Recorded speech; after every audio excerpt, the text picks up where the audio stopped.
In the shadow-draped streets of 1920s Bombay, where British imperialism collides with ancient mysticism, one woman's whispered name sends shivers through both the colonial police headquarters and the underworld's darkest corners. Who was Kasturba Savant, and did she truly see what others could not?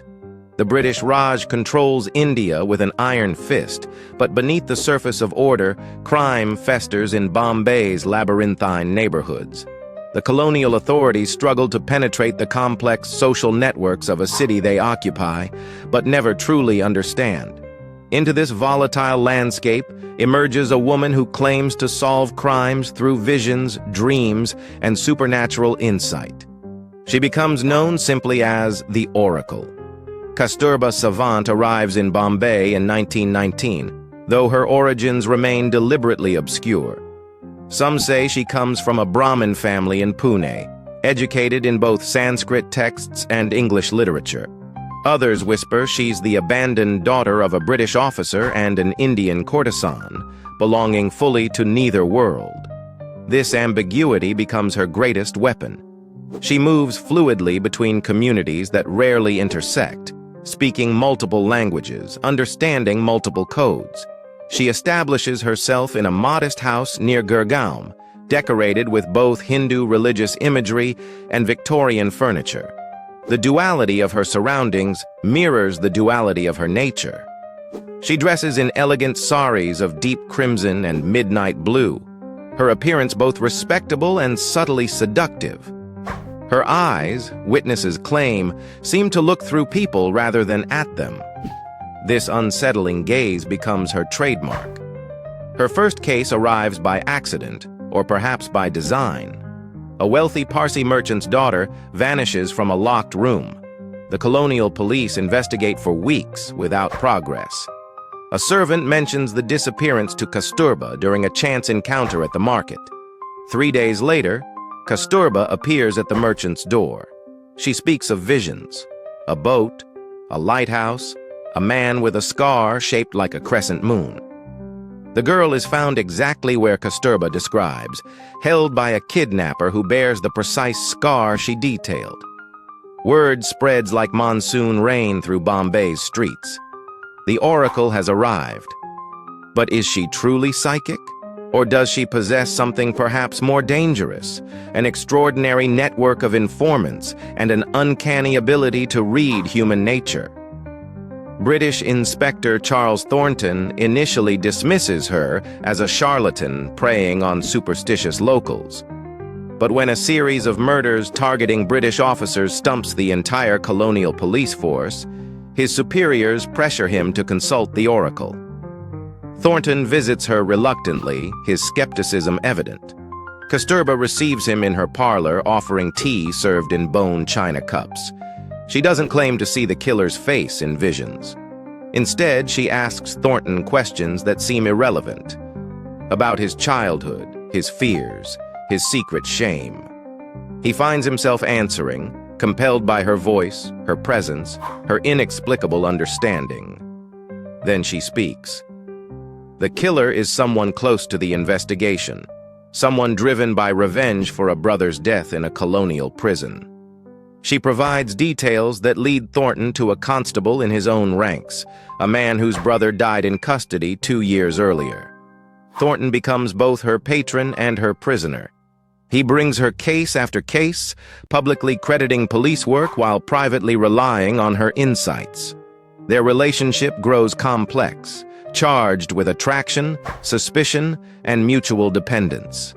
She wields power over him through knowledge, through the secrets he's confessed, through his growing obsession with understanding how she knows what she knows. But Kasturba walks a razor's edge. In solving crimes for the British, she risks being seen as a collaborator by Indian nationalists, yet she carefully selects which cases to accept. She solves crimes that harm ordinary Indians.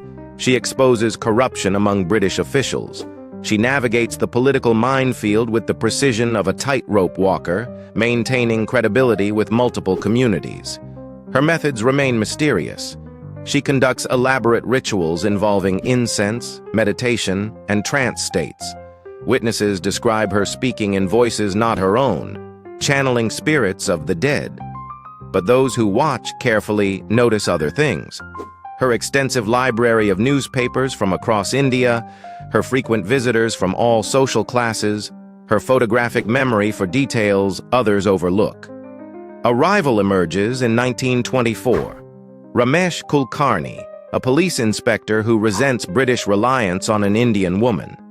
He investigates Kasturba herself, convinced she's either a fraud or, more dangerously, a spy feeding information to independence activists. He discovers her network of informants, servants, street children, prostitutes, dock workers, people invisible to colonial authorities but who see everything. Kulkarni confronts her with evidence of her methods. She doesn't deny his findings. Instead, she asks him a question that changes everything. Does it matter whether her gifts are supernatural or simply superior observation if justice is served? She reveals something he never suspected. She knows about his own secret involvement with independence activists, his funneling of information to underground networks.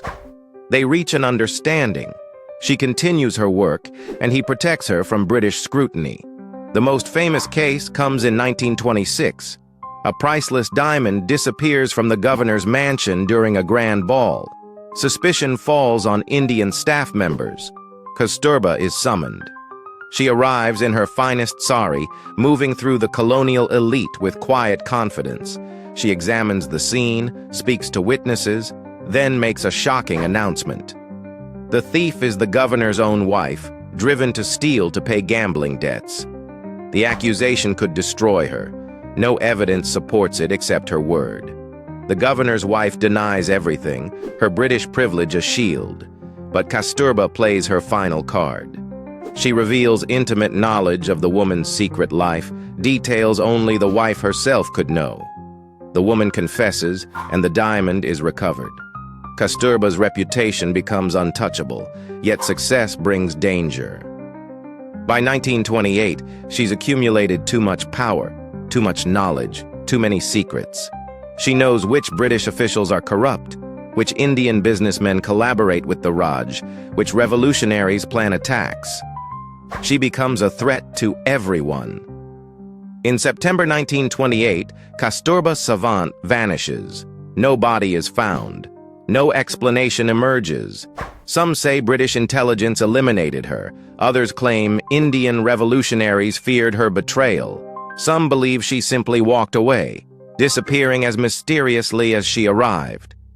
Inspector Thornton searches obsessively but finds nothing. In her abandoned house, he discovers only a note in her elegant handwriting. The greatest mystery is not what we see, but what we choose to reveal. Was Kasturba Savant truly psychic?